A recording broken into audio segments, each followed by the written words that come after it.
Nurdles are made from fossil fuels. In this area, that's primarily fracked natural gas. Nurdles are increasingly finding their way into the environment and constitute the second largest source of primary microplastic pollution globally. They can spill from nurdle production factories, during transport by land or sea, from plastic manufacturing sites, and even recycling sites. Nurdles enter the waterways when they are washed into stormwater drains or rainwater runoff carries them into streams and rivers. From there, nurdles travel downstream and accumulate in the ocean. Plastic is also made up of thousands of chemicals, many of which are harmful to health, that can enter the environment and water supplies when plastic breaks down. Nurdles are considered microplastics, which means that they are very tiny. They can often be mistaken for things like fish eggs or small pebbles, but a telltale sign of a nurdle is that they will tend to be symmetrical because they're man-made. Nurdles are usually clear or white, but can also be blue or yellow. And some of them will be flat discs, and some of them will be perfectly round or anywhere in between. We'll see styrofoam or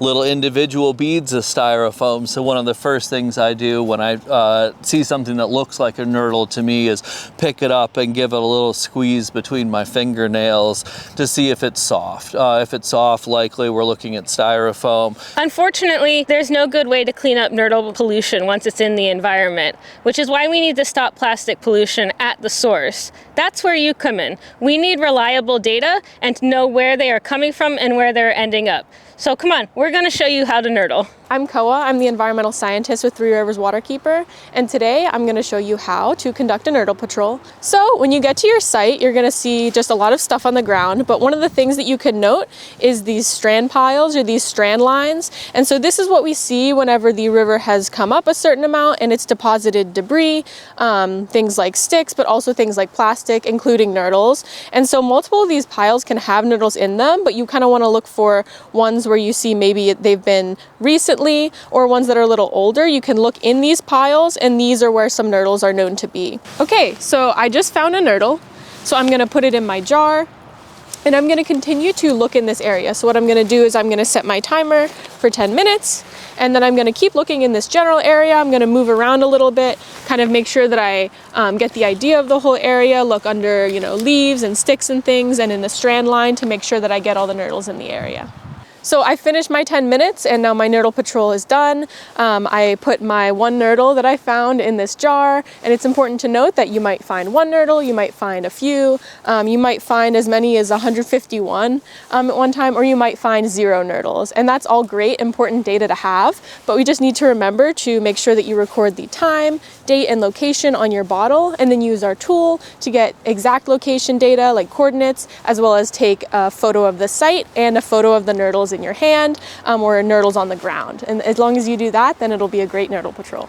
Or you could end up on a creek like this looking for nurdles. A lot of the locations we're really curious about are up on the creeks. It could be downstream from a rail line that could be losing nurdles, or a manufacturing facility. And working into the creeks really helps us pinpoint those areas. When you're working on a creek, it's pretty similar to working on the river. You might find nurdles right along the edge of the creek, so those could be good areas to look. There's a little bit of a back eddy zone in here, which could be good.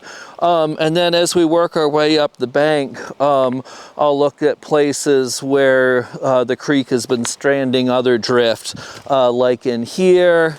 And then I'll move up the bank if I'm not finding nurdles through that area, and start working edges like this. Once you're done collecting your data, you're going to go to nurdlepatrol.org, go to the data entry form where you're going to put information like your name, your location, the date, the number of volunteers, as well as the amount of nurdles you found, and then any photos that you took when you were sampling.